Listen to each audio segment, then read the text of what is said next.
An event occurred that opened a new beginning in dentistry. Dr. Brånemark of Gothenburg University, Sweden, discovered a phenomenon called osseointegration while studying bones and blood vessels. Dr. Brånemark successfully performed a surgery placing 4 titanium implants, supporting dentures on the edentulous lower jaw of his patient, Mr. Larsen. The Swedish government officially approved Brånemark method, announcing that the procedure would be covered by the National Health Insurance. Finally, the titanium implantation procedure was recognized by the World of Dentistry in Toronto Congress in Canada, and began to be actively used from North America.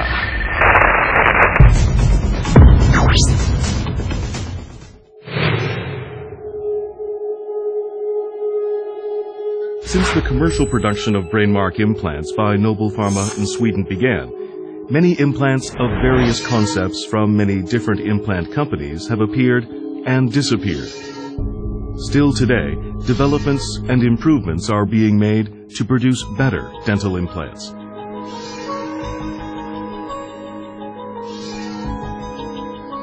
It was proven that the roughness of the titanium surface greatly affects osseointegration, spurring companies to innovate on surface treatment techniques, such as SLA anodizing, TiO2 blasting, TPS, HA, RBM. In addition, enormous advances in regeneration techniques and materials, diagnostic equipment, and surgical tools have been made.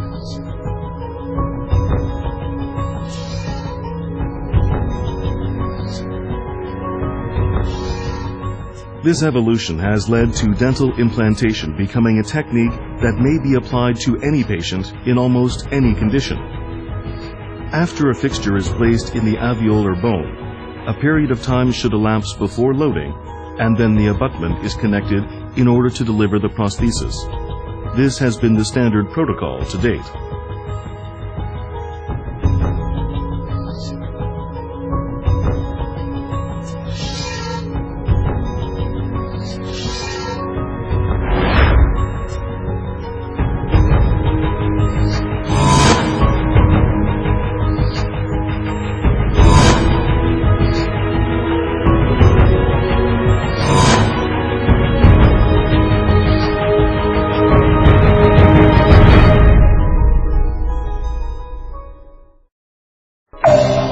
November 10th, 2012, new renaissance has begun. We call this evolution Eureka R2.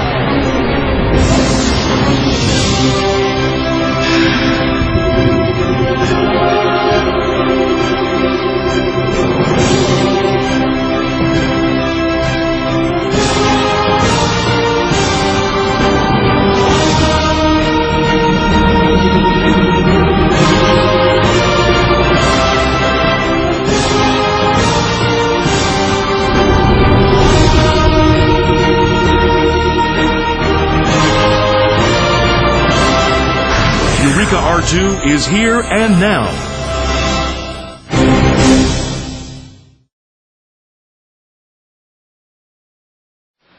That opened a new beginning in dentistry. Dr. Brånemark of Gothenburg University, Sweden, discovered a phenomenon called osseointegration while studying bones and blood. 2012, new renaissance has begun. We call this evolution Eureka R2.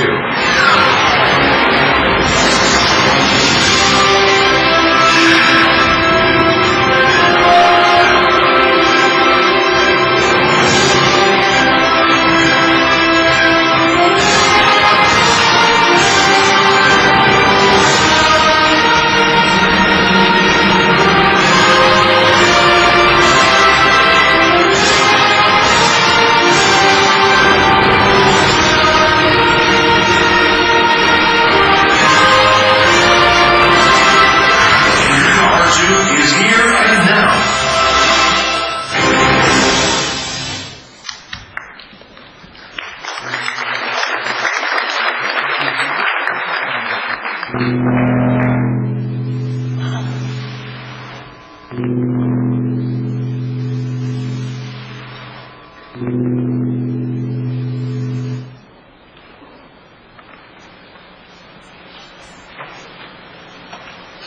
everybody. Morning. I hope you guys had a good sleep last night. In most cases, we have really nice sunny days and beautiful fresh airs. But unfortunately, we have a windy and a gloomy day today. But I think this is a very nice day to study. Okay. I'd like to welcome all of you again to this beautiful Jeju Island and 2012 Magazine International Symposium. You saw a video introducing the development of implant dentistry for the last 50 years and our dream for the next 10 years. As you know, during this 1 year, implant treatment became the most predictable and reliable techniques in dentistry. But, as you know, humans' dream and the technique to activate their dream never comes to the end. This year, we had the 10th anniversary of Magazine implants. From this reference point, we're going to announce the second renaissance of implant dentistry. We named it as Eureka R2. Slide, please. Yes. We have made 3 missions for this R2 year. The first and the most important thing is formulate a system of diagnosis and treatment, which was named as R2 Gate. With this program, when we finished to develop the R2 Gate, so every dentist will diagnose their patients correctly and will make a perfect treatment planning. The second mission is one-day implant. As you know, one-day implant concept. One-day concept is very popular in cosmetic and implant dentistry nowadays. But in our project, one-day implant means we place implants, we deliver final customizing abutments, and deliver final restoration at the same day. Not just placing implants in a day. The last mission of Eureka R2 is overcoming of insufficient reach. Actually, the implant dentistry became popular and reliable with the development of regeneration techniques. However, it's not easy still. When we finish the Eureka R2 project, everybody will do regeneration technique very simply and very predictably.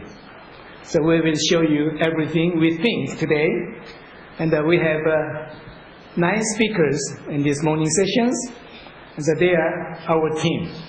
They embarked from the beginning of Eureka R2. This is the first year of Eureka R2, so some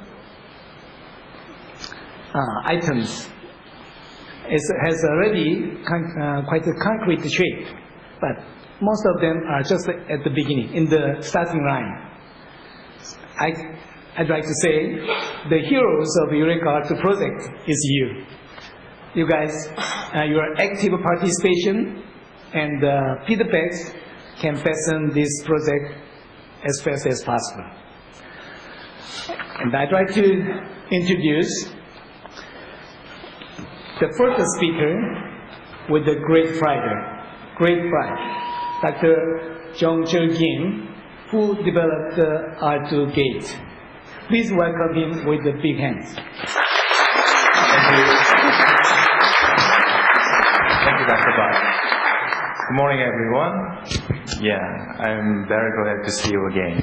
So today's my topic is our new management software. Name is Outgate. Yes, I'm a Korean member, and my name is Jae Kim. Yesterday, I previously mentioned JC is not Jesus Christ. Yeah, very, very difficult pronunciation. Jong-Chul Kim. Yeah. Briefly speaking, Eureka R2 is a Zendog magazine's future 10-year.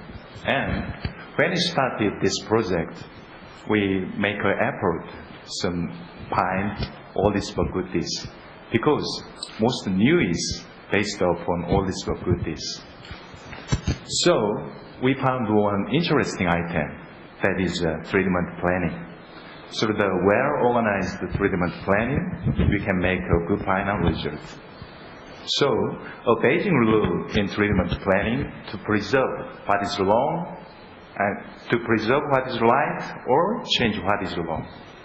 But we have one more big important question. How do we know what is wrong and what is right? That is diagnosis. So we concentrated on diagnosis. And in our era, we need many kinds of diagnostic tools. And that is very large amount of information to us. And for the proper diagnosis, we collect huge diagnostic data. But its handicap is only 2D imaging, and its interpretation is very difficult. So fortunately, nowadays, you use very useful diagnostic tool that is a Kombin CT. Actually, this guy is very famous movie star in Korea. What? It's me, yeah. So, from the one time taking Kombin CT, we can get almost useful information. For example, patient pattern, facial pattern, or alveolar bone and tooth. But, so many other software use this Kombin CT. But this Kombin CT has a very critical weak point. That is scattering and the inaccuracy. It means this Kombin CT scan data cannot use directly using prosthetic manufacturing. So, the best solution is improvement this CT implement. But it is very expensive, so it is not yet. So we found another solution. That is Stonecast. But we found one big problem, because this dicompiler is digital world and Stonecast is the physical world. So we cannot match in the digital area. But nowadays, CAD/CAM is popularly used. So through the 3D scanner, we can obtain the digital image like this. We call this file as the STL5, and this is the digital world. So we can merge this very nice and perfect image on the decompilers like this. And then, as a result, we make a very effective hybrid 3D image like this. And more important is, I think, this is the real mounting. So in the near future, maybe articulator disappear in history. So use this data, we can anything, sham surgery, and put out the byproduct file and immediately send it to our digital laboratory. And our digital laboratory design and making everything. Yeah. So, like this, we can send this STL file our laboratory, and our laboratory design diagnostic Rexa, customize the abutment and its superstructure and surgical stent. Through this, we can make its real product using CAD/CAM technology. Amazing thing is you can receive before surgery. It is a basic concept of one-day implant. And through this, you can change as a clinician who has top-down treatment concept. And this is the starting point of one-day implant. Yeah. All concept is based on this program. This is our new software, diagnostic software, is Outgate. Let me show you one film. So here, we can make any kind of output, and we can make a one-day implant. Our concept is minimal invasion and shock surgery in this program.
Yes, thank you. Expect January 1st. And there are many resembled programs in the world, and we find some kinds of disadvantage these programs. First, it is too expensive, commonly used. And second, byproduct takes the very long time. Usually you use more than 2 weeks, and radiographic stent is additionally used. So we have some solution. Our main concept is chef. Your own recipe. Yeah, chef means this program is CAD/CAM based. So if you have CAD/CAM machines or machinery, you can make by yourself. And it is very handy, and easy and simple, and very fast.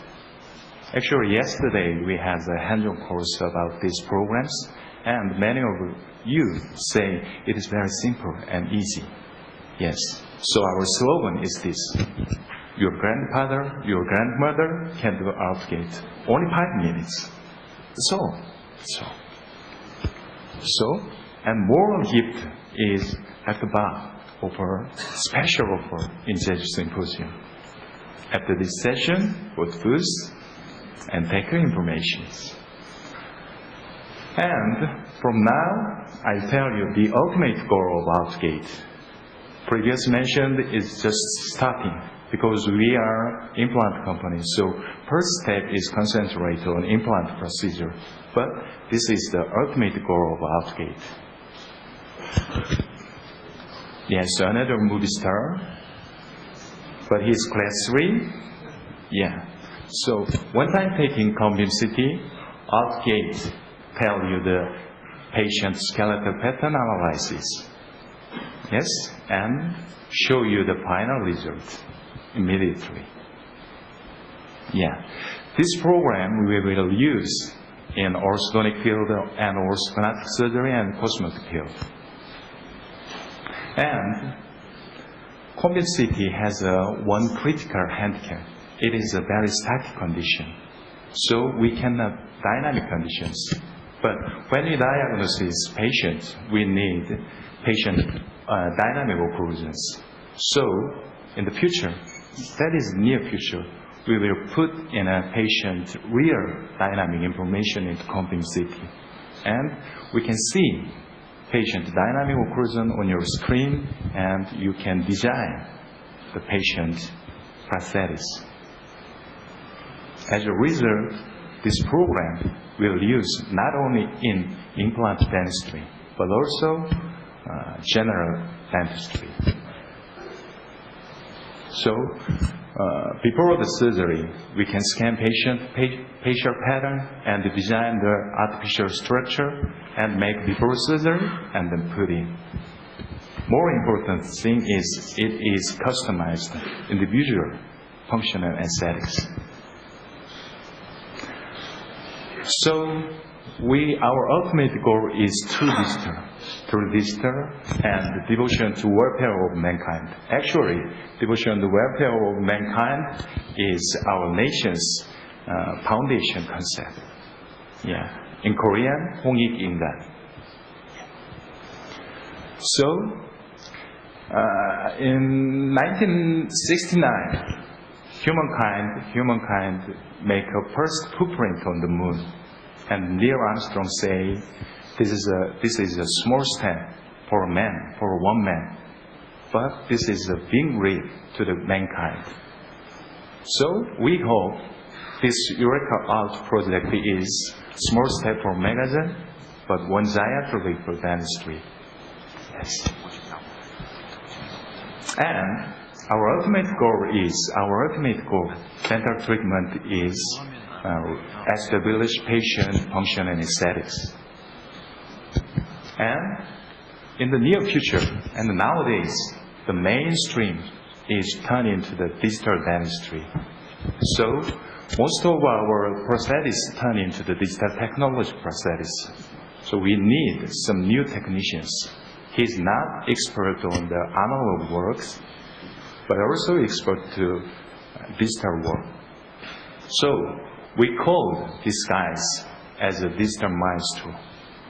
So this digital maestros association is this DDX, and our magazine digital prosthetics service program is a DDX. And DDX will be an alpha and omega of digital dentistry, and DDX will serve these kinds of prosthetics.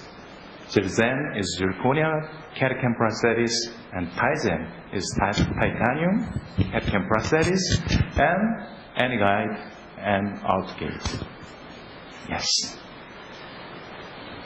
So, in the starting of this year, we have one small digital laboratory. But now, in Korea, we have 4 big, huge laboratories. And end of this year, we make another international digital laboratory. In Netherlands, Tilburg, we will make a DDX EU, and in New York, we will make a DDX USA. And based upon these three systems, we will live all over the world. Yes. And all of this laboratory and you connect with Outgate. So we make a big, huge digital society of medicine. That is our dreams. Yeah. And we really hope you will be one of the brilliant lights of our magazine digital society. Thank you.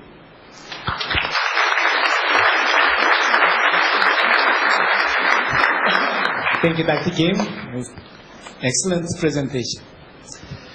And the ultimate goal of this wonderful program is to make an objective treatment planning and diagnosis as one part, and to materialize one-day implant as the other. However, program itself cannot finish the one-day implant project. We need to have one more. And there is an implant system, which has very specialized characteristics. Dr. Nasser from United States will give a presentation on these specialized implant systems. Please welcome him with a big applause.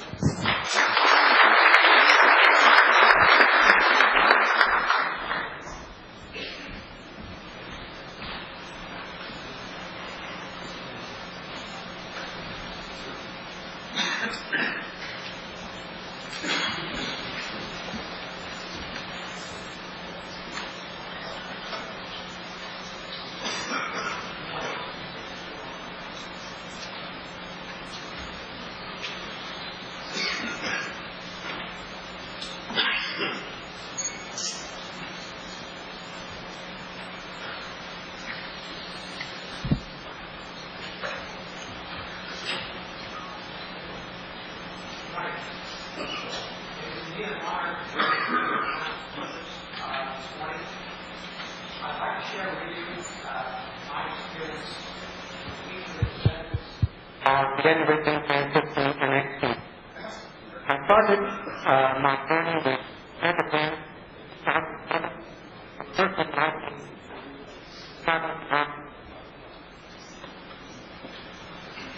Okay.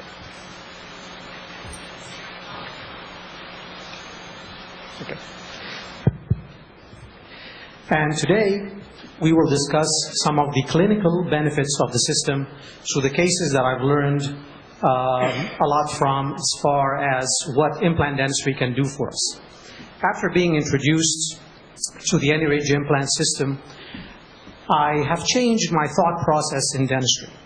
I realized there are some horizons that I can explore previously unexplorable with the other systems that I had. I practiced in New Orleans, Louisiana, and I practiced with my wife. And after 15 years, I'm happy to say we're still happily married.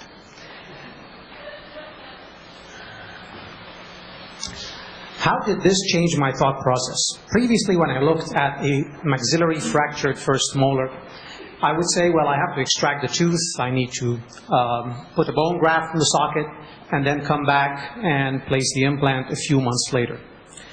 With the AnyRidge system, I was pleased to see that the surgical kit itself has a trephine drill with different sizes. And this allows us a unique benefit. Imagine trying to get into the trifurcation area and start slipping with a pilot drill. I find that the trephine drill allows us to go into that trifurcation bone with security. First, we reverse the motor so that it would engage the bone, and then we put it back into the clockwise direction, and this allows us to go exactly where we would like in the center of the tooth and the future restoration. Using a technique that I call the elevated bone core technique, we can use the internal sinus lift approach by pushing the bone core apically, and this allows us to maintain an intact sinus membrane without even touching that membrane. In some cases, when we have a more dense type of bone, this is clinically possible.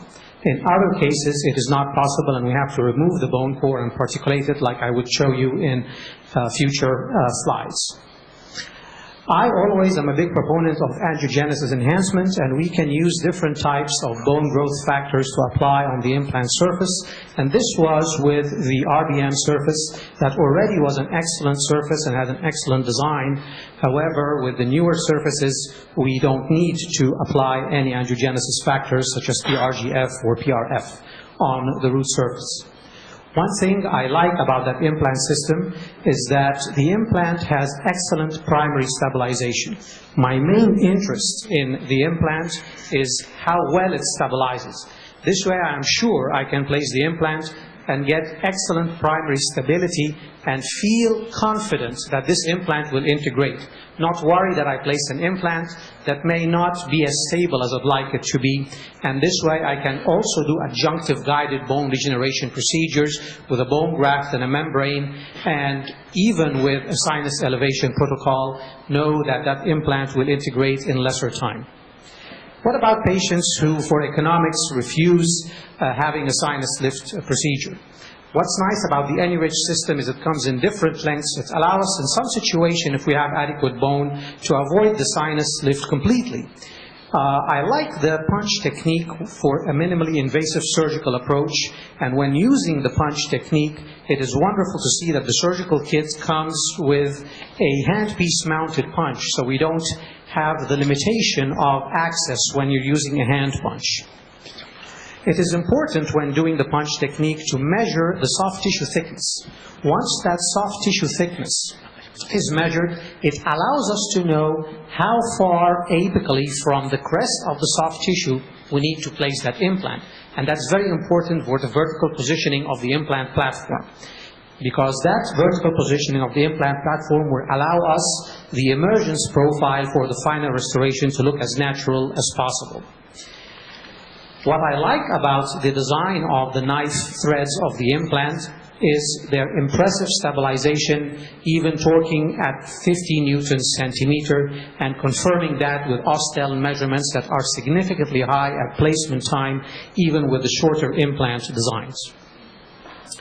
When we look at cases where we have a situation with a buccolingual type B defect, in a fractured hemisectioned molar abutment, we find that we will have quite a significant ridge defect. And when we have quite a significant ridge defect, the limitation that we have is that a lot of the time when we use certain drills, the implant may move or wobble. However, with this type of drilling sequence, that implant, as it is placed inside the bone and submerged to the perfect position, it does not drift into the path of least resistance. And following placement of the implant, we can do guided bone regeneration with bone replacement grafts and barrier membranes. I have published an article in 1999 in Periodontology 2000 about all possible bone and bone substitute grafts that are available to us in implant dentistry. And until today, even though some of the commercial names have changed, we know that these concepts are still true. I like to introduce the term the bone preservation perk that happens with the AnyRidge system. Looking at a case such as this, where we have a molar that is extracted and bone graft has been placed in the socket, and we have a limitation on bone height, we can still preserve the bone and the tissue utilizing an undersized surgical access. And this allows us to improve our primary stabilization of the implant. In this particular case, we use the Trefine drill and a gentle twisting of the osteotome to push the bone core apically, and then add a bone replacement graft. In this case, it was a xenograft, and introduce that to fill in the space below the bone core under the sinus membrane. The implant, as you can see, is wider than the crest of the ridge, which preserves the crest of the ridge and allows us to place the implant at the ideal vertical placement once we have measured that soft tissue height. Once we have the adequate osseointegration, and how do we know we have reached that? We use the Ostel instrument, and we'd like to see a measurement of 70 or more on the ISQ value. We can place the restoration, and we know that with the platform switch design that's built into the AnyRidge system, we will preserve that crestal bone and not see remodeling to the first thread as you see on the slide to the far right. What about post-extraction cases when there is soft type 4 bone and we need to do some guided bone regeneration? Is it possible to use a bone preservation technique when we have adequate keratinized gingiva?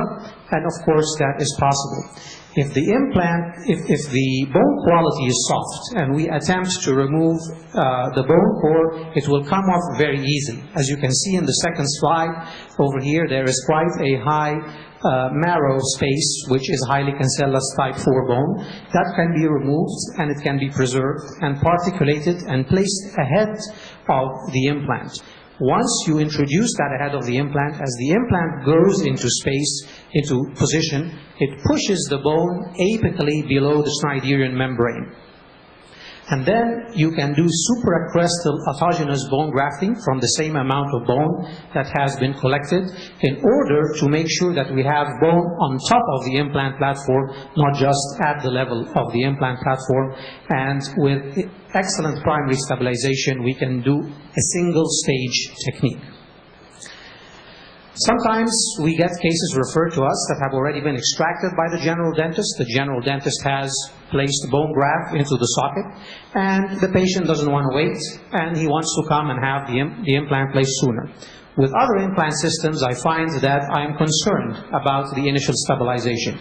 However, this is not a problem with AnyRidge. When we have softer bone, we don't necessarily have to use the Trefine burr. We can use the different implant drills that are available in the AnyRidge surgical kit.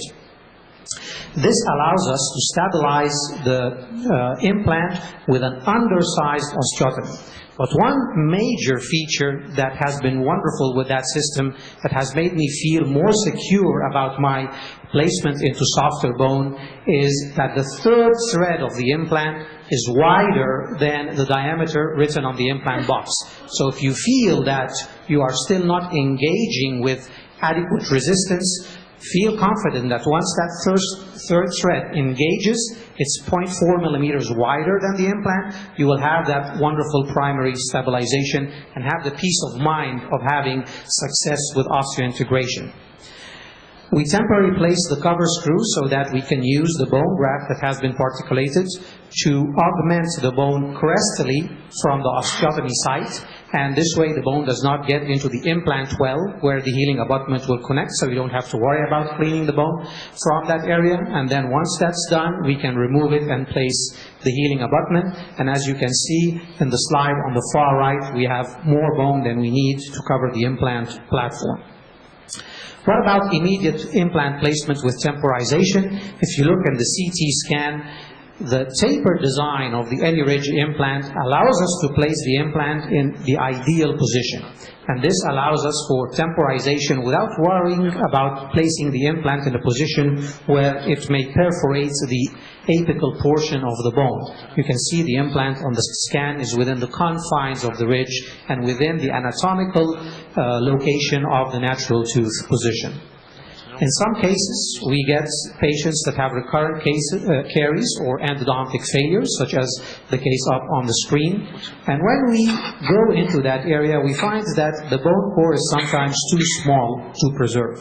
And a lot of the time, with gentle trephine preparation, you can remove that bone core by simply drilling short of the position of the Schneiderian membrane and gently moving the handpiece mesiodistally. The bone core will disengage without harming the Schneiderian membrane.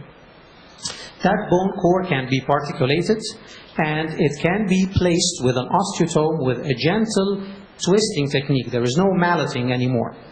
You gently twist it up, and when we place the implant, it spreads the bone graft into the position below the membrane. And even if we don't have adequate bone structure to support the implant, we know that that third thread with an implant that's even 8.5 millimeters in diameter will stabilize at a high initial stabilization verified by Austell measurements. Circumferential bone grafting is then done around the implant prior to placement of a wide healing abutment that will maintain the beautiful soft tissue profile as the soft tissue grows over the extraction site. What about cases such as maxillary bicuspids, premolars, that are bifurcated with very thin root tips? What is the most common problem that we encounter surgically? Is that you have a thin bifurcation bony ridge that your drill cannot stabilize while drilling the initial pilot hole. By using the trephine drill, I feel that we can get a perfect osteotomy site for the implant, and we can use the manual torque driver to drive our implant in position even in minimal bone between two sockets without having to worry about the implant falling into the palatal wall or the palatal socket root or the buccal socket root. And one advantage of that manual torque driver is that it will disengage if you are over-torquing it. It will simply come out of the well of the implant, so you're not necrosing the bone as you are placing the implant. And as you can see, we'll follow the same protocol of circumferential bone grafting as previously discussed. Sometimes we have patients that get referred to us with both the mesiobuccal root fracture and the palatal root fracture. And when we see situations such as this, where we have both buccal and palatal root fractures, we know that there will be a bone dehiscence on the facial wall as well as on the palatal wall. We can use an implant that is wide enough to stabilize in that area, and we know that that implant will stabilize with high primary stability without concern that we have missing bony walls that we are building with guided bone regeneration in a single stage protocol. And that is something that is previously unachievable with other implant systems that we use in our practice, and we have about 7 different implant systems to cater to our wide range of referring dentists in the New Orleans area. Piezo surgery has come about, and it has modified our thinking and opened more horizons in the field of implant dentistry. And for those of you who have attended the workshop yesterday, you have seen the advent of using the Thor system for preparation of ridge splitting procedures and ridge expansion procedures. But not only can it be used for that, it can also be used for gentle atraumatic surgical extraction. I call that a diplomatic extraction, where you're not forcing the root out of the socket and you don't lose bone. And you can negotiate the bifurcation bone ridge, as I discussed earlier, with confidence that that implant will not drift into one of the sockets and will stabilize perfectly into position. And that is the benefit of using the trephine rather than a drill when you don't have much bone to drill for preparation of the osteotomy site. And despite that minimal bone, we get high primary stability as verified by the Austell measurements. And as you can see from the radiograph on the right, the implant is placed in the ideal position with about 1 to 2 millimeters below the crest of the bone to allow for preservation of that crestal bone level. And when we look at our CAT scans, from virtual treatment planning to actual post-operative follow-up, we know that our implant is placed perfectly. It has not drifted to the palatal or to the facial by noticing that we have adequate bone on both ends, and the implant is in the ideal restorative position for a natural emergence profile. What about sinus floors that look like a wave?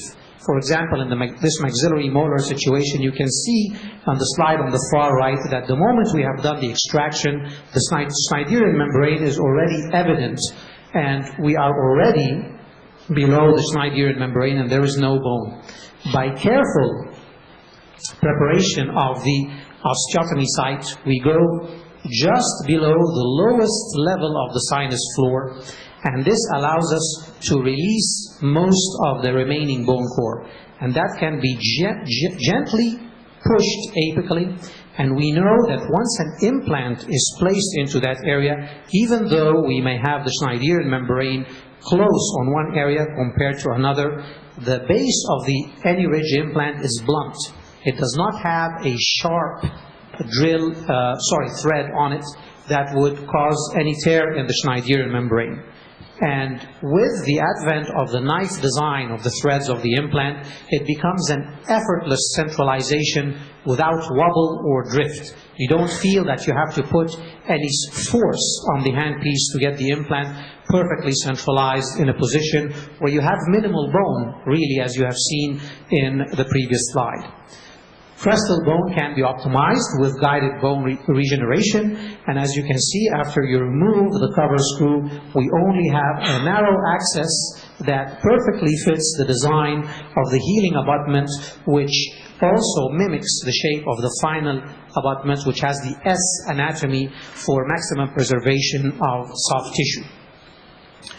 What about more complex ridges in a case such as this, where the fracture of the mesial root on the molar has actually drifted mesially and created a ridge anatomy that is very thin where a missing tooth is, wide where a molar root is, and deficient where the bifurcation root is? If we look at the defect that remains, in previous times I would think I would have to graft that defect first and come back a few months later to place the implant. However, when I look at a situation like this, I say this is a perfect indication for using an AnyRidge design implant, because I know that there will be no drifting mesially into the path of least resistance, and when I take my x-ray during the surgical procedure, I can see that my implant has not tilted into the mesial aspect of the socket. Another big advantage of the design of the implant is that we can preserve a compromised ridge crest. In a maxillary molar site that had been extracted several years earlier, we can definitely see the effects of disuse atrophy of the ridge, and we can see the buccal bone resorb towards the palatal because it always resorbs at the expense of the buccal plate of bone. In a situation like this, I would think that if I prepare that site with a different system, I will end up having a facial bone dehiscence. With the AnyRidge implant system, we can prepare that site and undersize the osteotomy 1 or 2 degrees or drills below the final size of the implant. In some situations when you do that, and I can tell you from clinical experience, even though the implant can get in most of the time, in some situations the very top part of the ridge may prevent the third thread from going beyond the osteotomy site. The surgical kit provides a cortical bone drill that you can use to a partial depth, not to full depth. And this allows you to bypass that very rigid cortical ridge if the implant will not make it through that area, harvest orthogenous bone, and place the implant without further destruction of the osteotomy site and creating a facial bone dehiscence. As you can see in the slide on the far right, the implant looks much wider than the crest of the ridge, and when you place it, initially you would think that implant will not make it. But without having many problems, you will find that the implant will go into position and disappear into that ridge, and we will have a nice result. In some situations, we find that the ridge is extremely thin, and we can compare guided bone regeneration versus ridge expansion. With the advent of equipment such as the Thor piezosurgical technique, we can expand that ridge rather than augment that ridge, so we can place the implant within the confines of bone. Once that is done, we can place an implant that beautifully fits into the expansion site. One nice thing about the piezosurgical system is that it has indication measurements, so you can know how deep you are going to create that initial very, very thin osteotomy site for the implant, and it's only a simple trough, and it's extremely thin, previously not possible by drills. We can select an implant that would fit without causing too much of fracture of the ridge, and that implant, once is placed after the ridge expansion has been performed, as you have seen in the workshop yesterday with the ridge expansion kit, that implant will stabilize beautifully and is mainly within the confines of bone in the ridge. Once that is done, we can use the manual insert to act as a parallel guide if we're not using the newer guide system for the second implant to be placed. And the second implant, as you can see, is being placed in a ridge that is deficient on one side and highly cortical on the other side.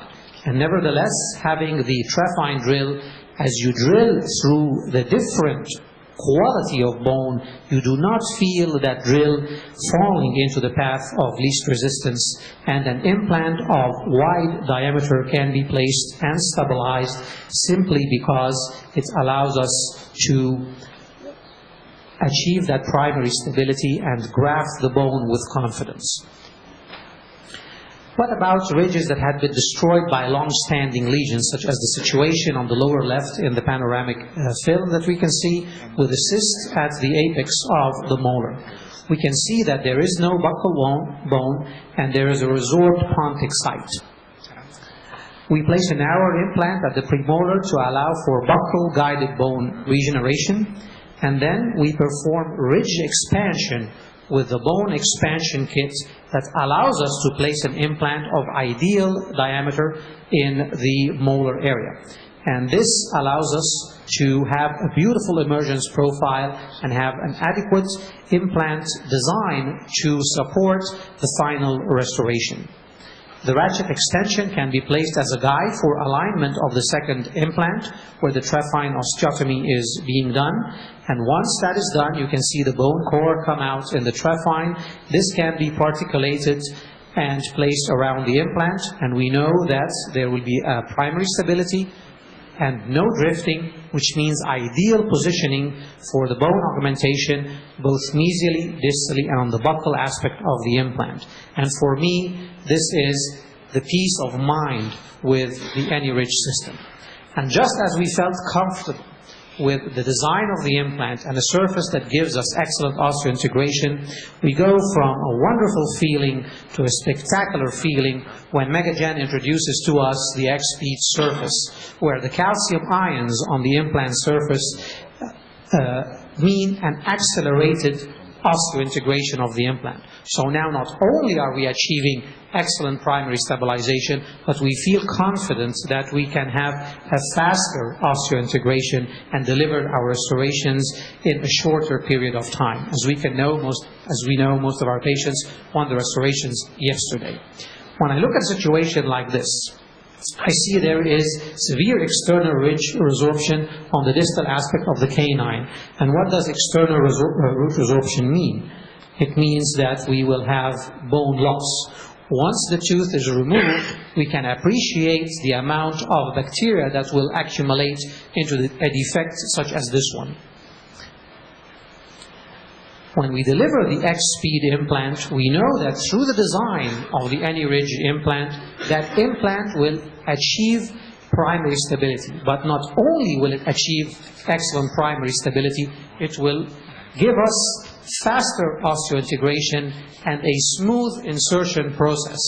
I like to sequence my photographs when I'm placing the implants to see that the implant is going in the perfect position without drifting to the bottom. And as all of you who have placed immediate implants in maxillary anterior extraction positions, you notice that there is tendency for your hand to move into the path of least resistance to the buccal. And once that happens, your implant is too far facially. Well, this is not a problem for the AnyRidge implant system. If anything, on my post-op CAT scan, I see that I have preserved the buccal plate of bone, and the implant has not drifted into the defect on the facial aspect of the socket. In fact, that is a defect that I can graft without needing a membrane on the facial surface.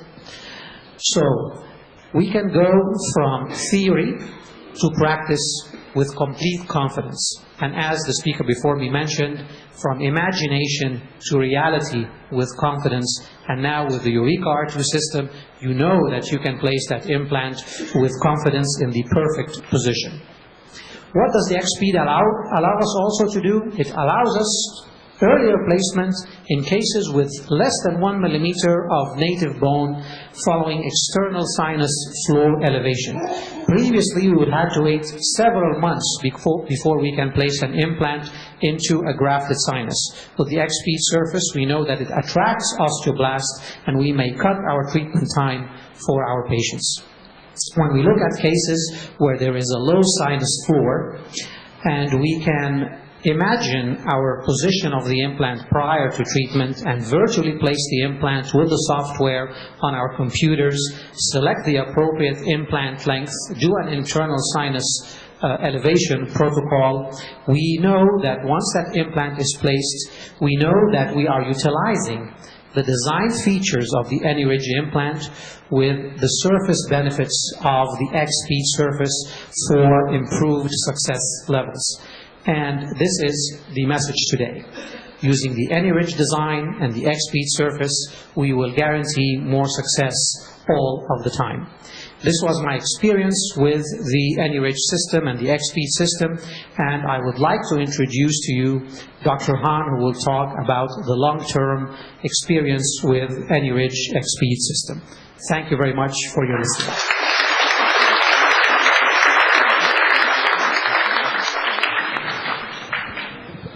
Thank you, nurse. As you see, I experienced the AnyRidge system for 3 years. Dr. Nurse explained just before, I've experienced so many advantages of AnyRidge systems too. Especially excellent initial stability. I think AnyRidge system is most bone-friendly implant system compared to any other implant system. Therefore, I started doing retrospective study from this year. For this study, 354 AnyRidge pictures was included. Before I present the analysis result, I'll introduce my treatment style briefly. As immediate implant placement case, in the anterior region, I prefer to place implant immediately and connect provisional restoration if possible. Of course, strong initial stability must be needed. Most of immediate implant placement cases, I waited 3 months for final restoration. From follow-up, we can find excellent crystal bone response. It's another immediate implant placement case. It shows large bone defect. Most of this situation, I prefer to place implant with GBR simultaneously. And I got a good result too. It's 18 months after final restoration.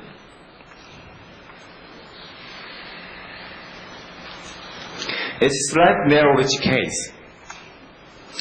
If you face on this kind of deficient ridge, energy system can be a superb weapon to overcome. Compared to other systems, it could save more crystal bone, about 1 to 2 millimeters around implant. And usually, I apply pre-gingival graft when I face on soft tissue deficiency.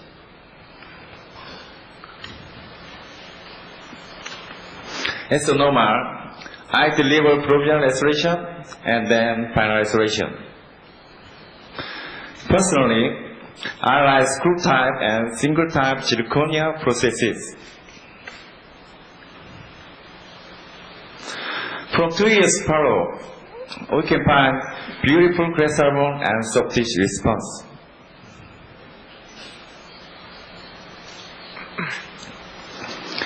It's an edge case in typical narrow ridge.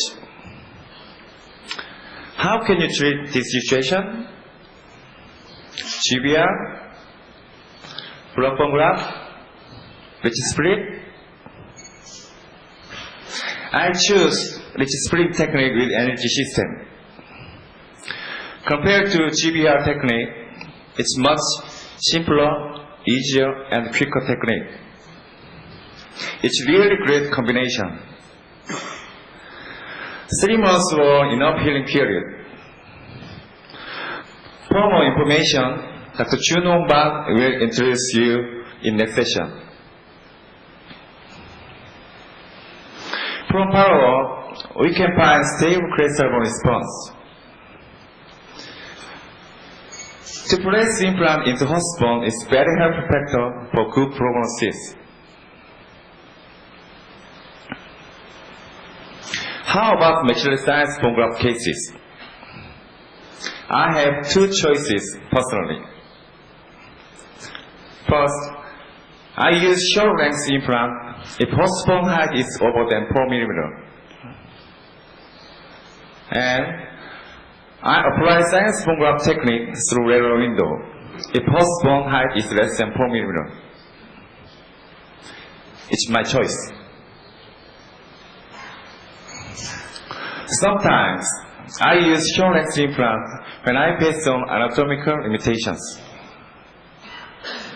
In maxilla and mandible, I experienced successful follow-up result. As you've seen, sometimes I was challenging and reckless. It's my style. With this kind of concept, 354 NDT pictures were placed and sorted.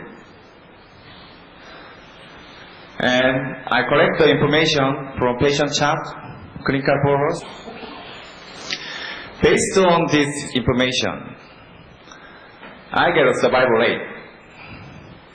According to Dr. Steinberg's criteria, I paid 5 implants. And the survival rate was 98.6%.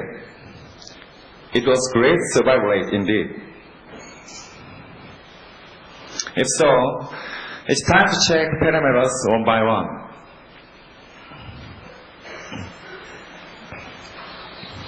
Between gender, females are 2% higher survival rate. And mandibles are 2% higher survival rate too. I usually experience this result during my implant practice. Maxilla and male have some more problems. How about the implant length and diameter? There was no correlation between the length and survival rate. Against my expectation, short length implant shows high survival rate.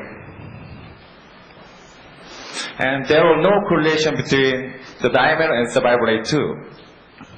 Even if I used the pure super wide diameter implant. Difference of placement timing. Immediate implant placement case shows 100% of survival rate. It was amazing.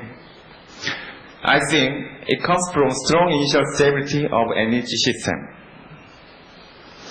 and difference of graft type. Sinus bone graft cases shows the lowest survival rate. In contrast, without bone graft and socket bone graft shows 100% of survival rate. Difference of bone density. I got 3 failure from deeper bone. It was lowest survival rate. And difference of initial stability. When I placed most of energy system, I could get enough initial stability. But 2 failures came from 0% of initial stability. Consequently, I did recognize the importance of initial stability. And it could be very dangerous to place implant without initial stability at proper condition, like deeper bone. Average unloading period was about 4 months. And follow-up period was up to 3 years.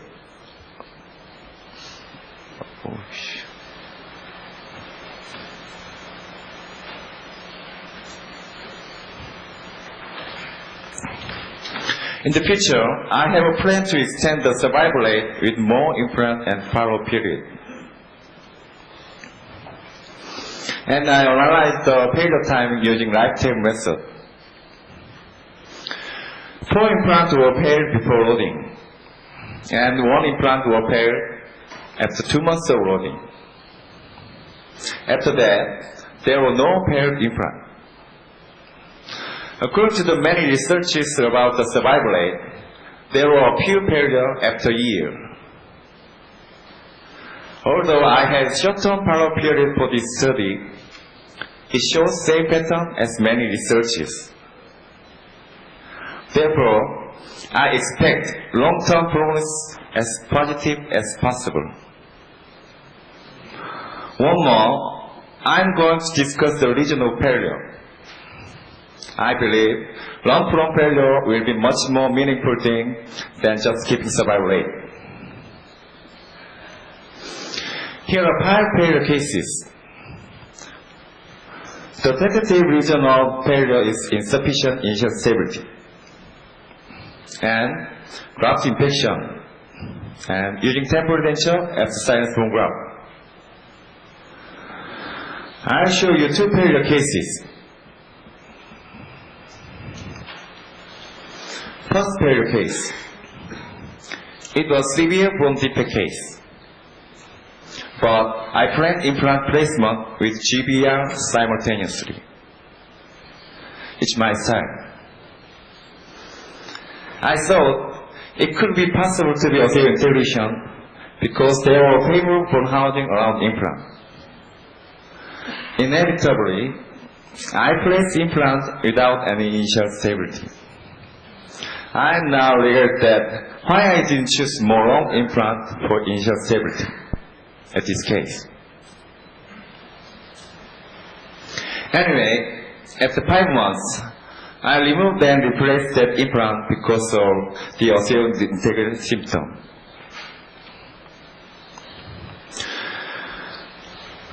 From this failure case, I learned good lessons. In case of large bone defect, first, initial stability is essential factor for osseointegration. Second, enough healing period must be needed depending on the size of defect. So, this case was very regrettable. Let's look over another failure case. It was simultaneous implant placement case with sinus bone grafting. When I was placed implant, I didn't get any initial stability on arrow side. In addition, I delivered temporary denture for patient convenience at same day. 2 months after provisional restoration, I removed that implant because of discomfort. After that, I delivered final restoration using surround implant. This failure case also had no initial stability. In this case, staging approach could be another treatment option. But as my patient, I made mistake. And I experienced the failure rate much higher when I delivered temporary denture. In next session, Dr. Samuel Lee will introduce a new product to protect grafted site. Based on this information, I get a survival rate.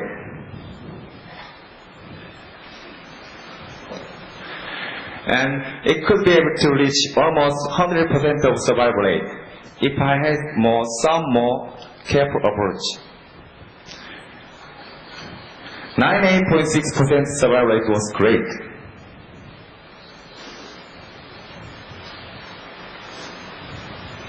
I think it comes from unique design of energy system. As I mentioned just before, I expect long-term prognosis as positive as possible. Thank you very much. Thank you, Dr. Han. And thank you, Dr. Nasser, for your excellent presentations.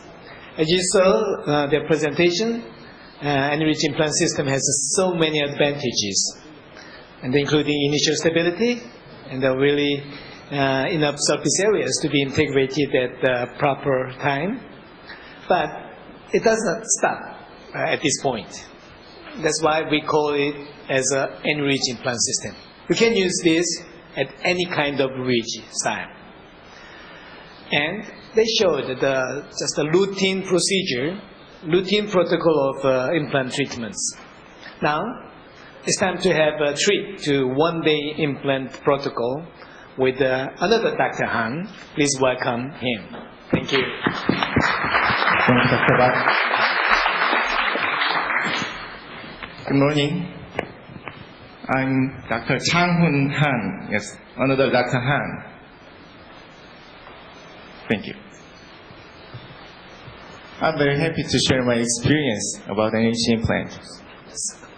It will be very challenging and so exciting.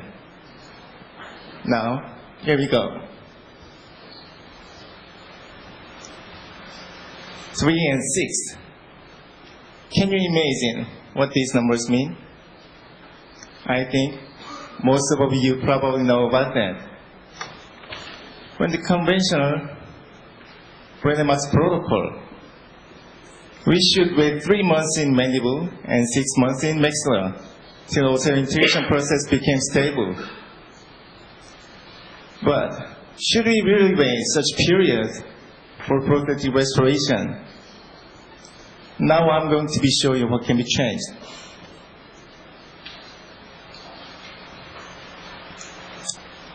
This kind of graph can be found in the most of implant system. Conventional implants so far showed the weakest anchorage in the first 3 to 4 weeks.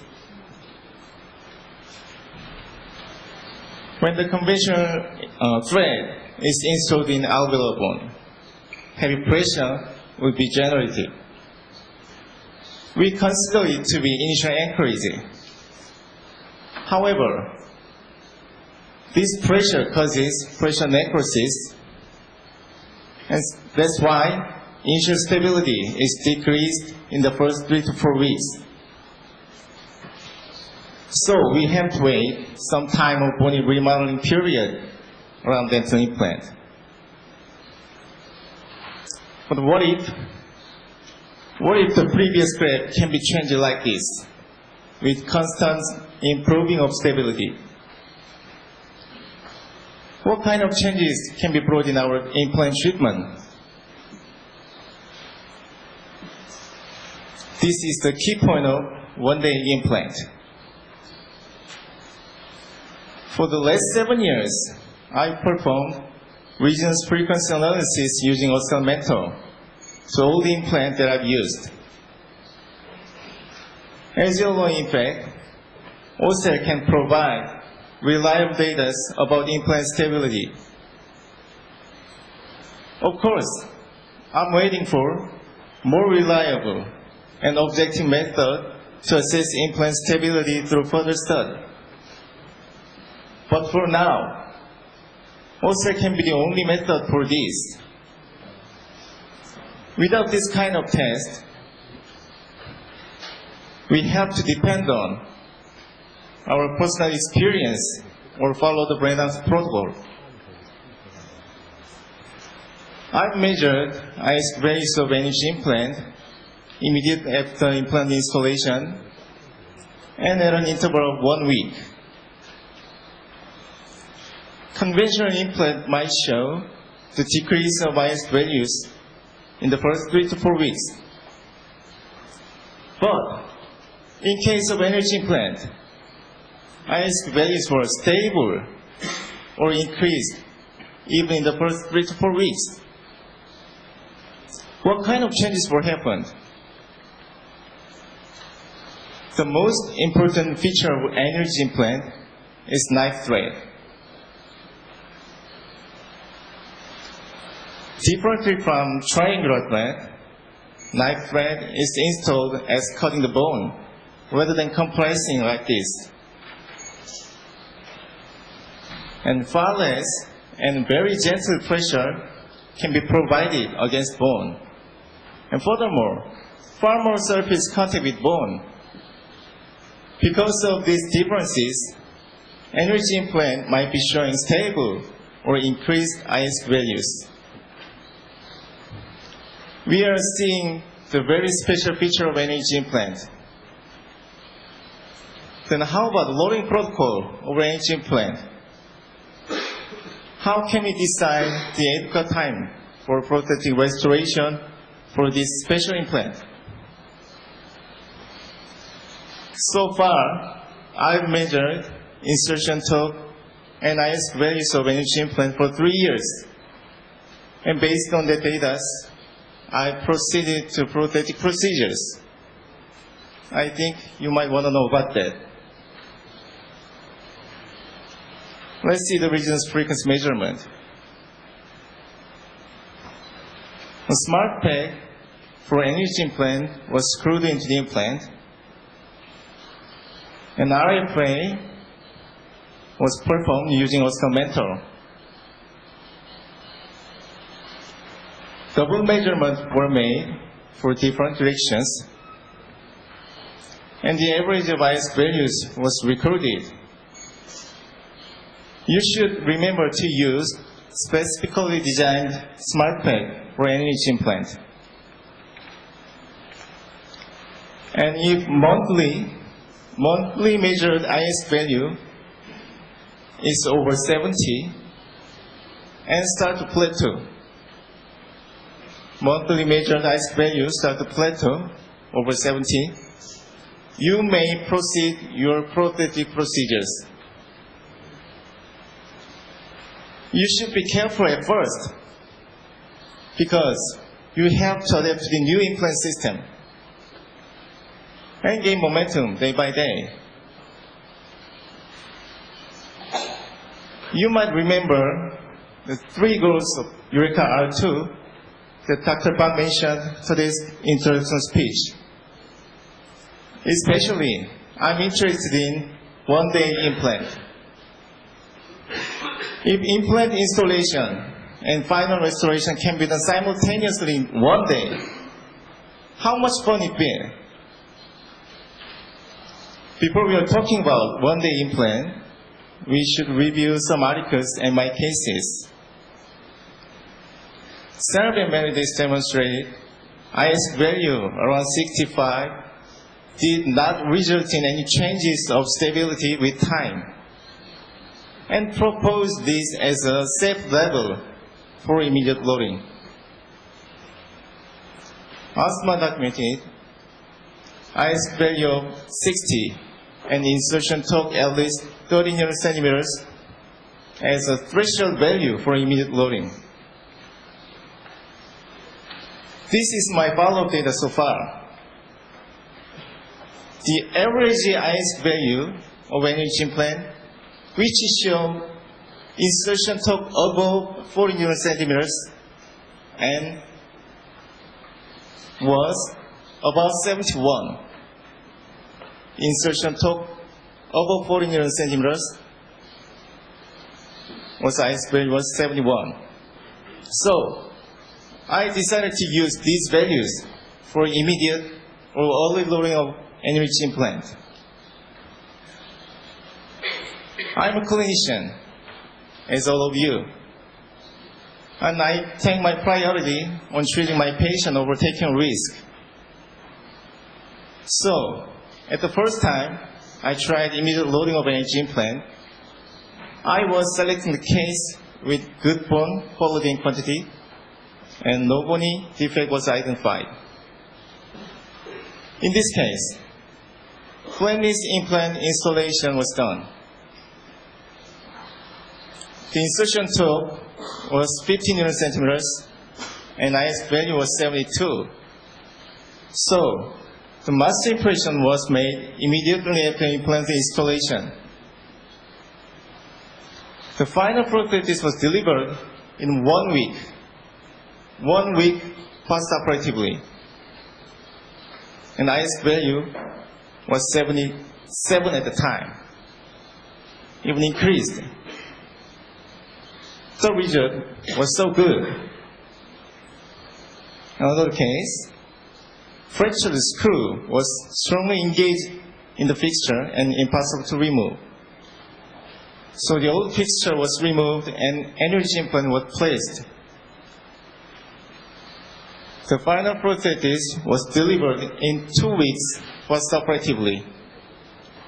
An IS value of 75 was still maintained at the time. The result was so favorable. This is the immediate implant case of mandible. 7 NH implants were placed after extracting all the mandibular teeth. Let's see the changes of IS values. The most implants showed stable or increased IS values as time goes by. So functional loading could be started at 4th week with temporary prosthesis. As you see, early loading, even in immediate implantation case, is possible because of special feature of NH implant. You can remember insertion torque above 40 Newton centimeters and IS value above 70. These values are the key point of one-day implant. What factors are there for one-day implant treatment? As you saw in Dr. Kim's presentation, R2Gate, CAD-CAM, and AnyGuide R2 will enable you to perform one-day implant. Now let's see the one-day implant treatment process. First of all, treatment plan should be prepared using digital technology. We can obtain 3D images from cone-beam CT scan, and we have to decide the optimal position of implant using R2Gate. Through the CAD-CAM procedures, the ready-made customized abutment and final prosthesis can be prepared before surgery. And AnyGuide R2 will be made for installing the fixture to the exact position. Implant will be placed with the special drills,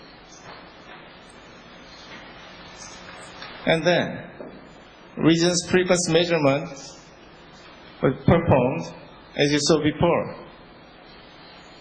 And if you can get the optimal initial stability, you can deliver the ready-made customized abutment and final prosthesis immediately after implant installation. Now, this is the real one-day implant treatment.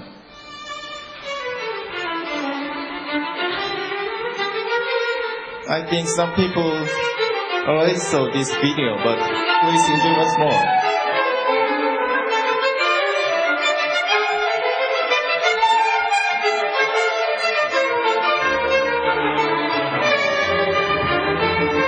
Shade was taken by digital device preoperatively.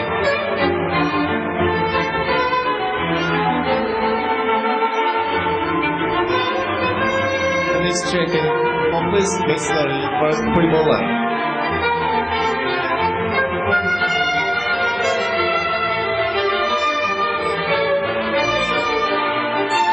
You can see the sound extracted socket.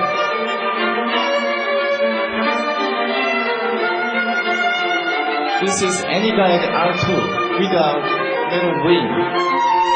And AnyGuide R2 was only placed.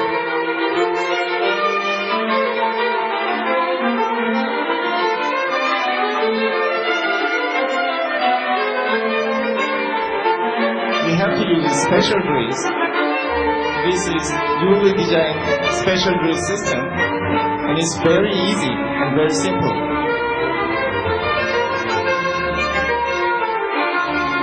You can skip some drills in case of poor bone quality.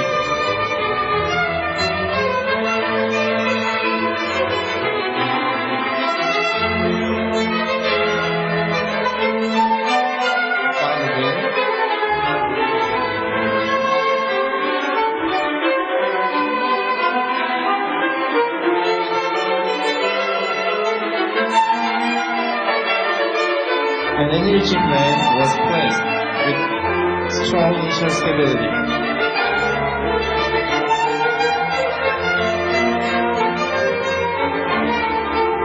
We have to use Mercedes tangent for tolerating the exact hex position. There's a predetermined hex position.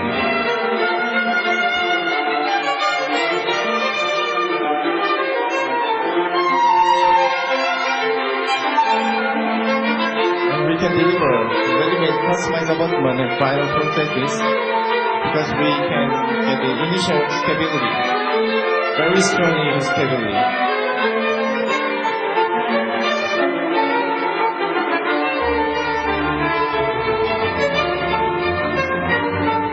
This is immediate post-operative view.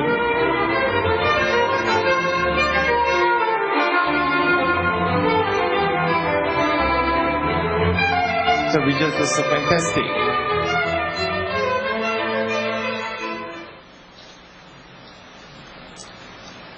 Yes, this is the first year of Eureka R2. We all know the value and the possibility of one-day implant. If one-day implant treatment can be used in our daily practice, that will be the starting point of Eureka R3. Thank you very much.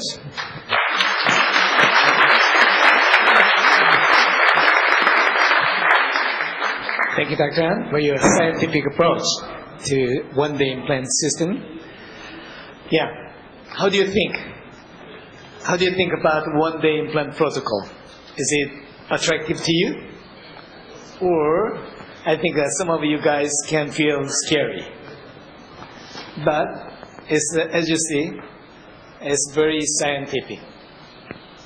So I'd like to summarize their presentation, what we need to prepare to do one-day implant project. What we need to prepare. And we need definitely enriched implant systems, which can give us a really good initial stability. That's really the base of start. of any one-day implant protocol, and Ostel implant. We need to have some instruments to give us some objective numbers of initial stability. So we're going to have our own design of Ostel. Looks like this very soon. And then CT machine is kind of a mandatory nowadays for implant dentistry, as you know. But if you don't have the CT machines, you can refer your patients to a radiology center to get information. And one more mandatory is a DDX package, including R2 gate and just a simple extraoral scanner. And then, if you have all of this, you can have a surgical stent and the customized abutment and the final restoration before surgery.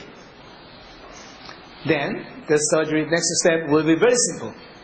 Just adapt surgical guide to your patients and drill following our instruction and check the initial stability as Dr. Han introduced to you. The deliver abutments, customized abutments. Very simple. And the deliver final restorations. That's it. You can finish everything in a day.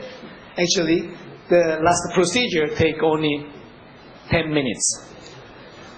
10 minutes. It's unbelievable. But some of you don't have those equipment, or some of you can hesitate to jump into the concept of a one-day implants. Maybe some of you are not in the environment of digital dentistry. But I hope you guys can find us a way to step into digital dentistry from today. Our booth for ArtGate, so we'll propose you it's a very simple, very wise way of digital dentistry. But you can imagine. Can I have another alternative? Not from this? Yes, let's try this. Enrich is the base of every one-day implant concept, as you know. It's very important. It's mandatory. Sorry, Matt? Ostel is really nice if you have. But if you don't have Ostel machine, Ostel equipment, okay, as Dr. Han introduced you, so you can check torque value as the initial stability, as a parameter of initial stability. If you have 40 Newton centimeter or more initial stability, torque value is almost equivalent with the ISQ value of 70. And then, CT machine, as I told you, you can send your patients to radiology center. And DDX package is mandatory. But you can have time to think. Serious, please. Then, if you have any system, and if you have some instrument to show you the initial stability of your implants, then you can have one more simple weapon in your surgery room to do one-day implant placement, one-day prosthetics on your implants.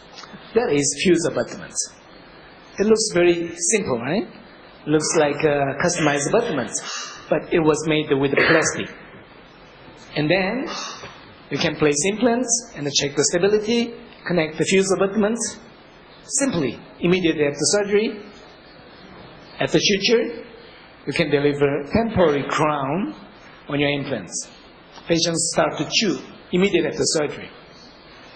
Maybe some of you can think, you are thinking, oh, this is what I'm doing now. Nothing special. What's the difference? Yes, let me explain the basis, the rationale of fuse abutments. In 1992, Dr. Brunsky reported an article showing that 100 to 150 micron movement can make a fibrous integration instead of osseous integration. So, we checked the force value, the force to move 100 microns on the solid fixed implants. it was around 220 Newton. So if you can make a temporary abutment system which can be broken under this force, we can protect the fixture from fibrous integrations. That's the rationale of fused abutment. Fuse, the name fuse came from the fuse box of electricity. You know, when the voltage went high, goes high, it can cut the extent. So it was named as a fuse abutment. The average compressive strength was 180 Newton centimeter, 80 Newton. So whenever you have a certain external force on your implant or on your implant prosthetics, it can be broken immediately to protect your fixtures. Let's look at the animations. Place implants and deliver the fused abutments, and it has very nice caps to make a prosthetic procedure easy, and deliver the temporary crown. And during function, when something happens with the accidental force, it can be broken like this. Of course, broken prosthetics can make our patients embarrassing, but it's much better than failure of implants.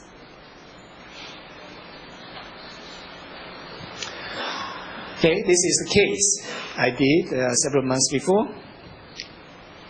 The patient had a fixed implant in the mandible 3 years before, and finally she came back. She was 78 years old already, and but she wanted to have implant on the maxilla.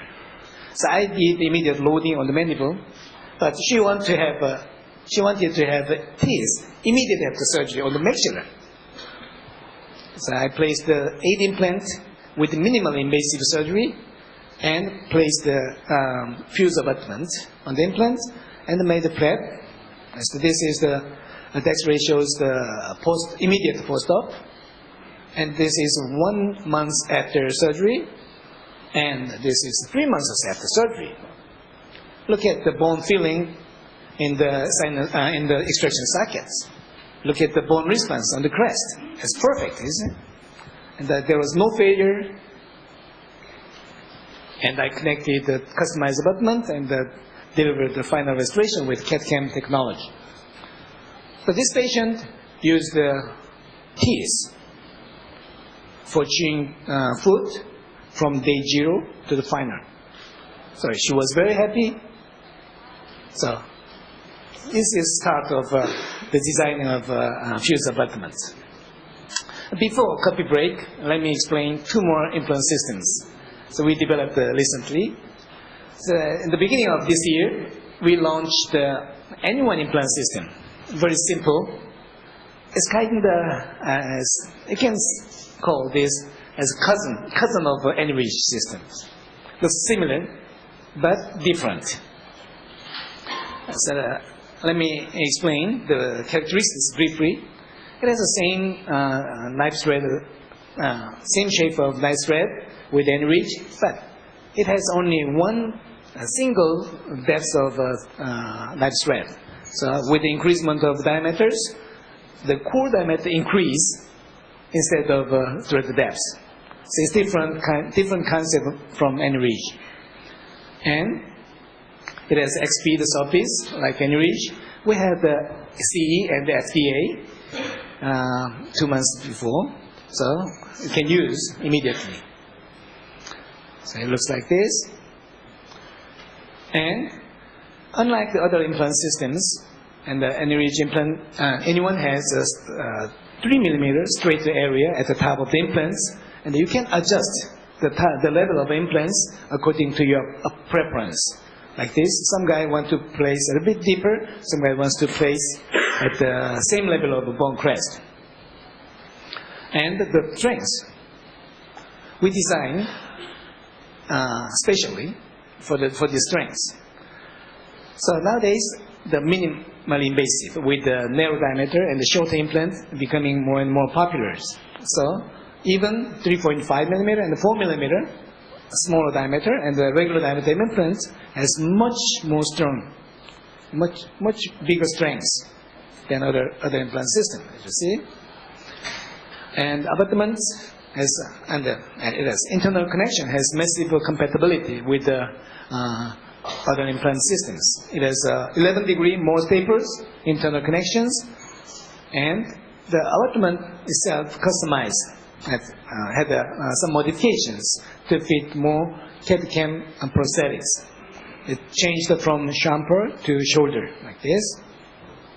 As you see, N-Ridge implant is a kind of thinking man's privilege.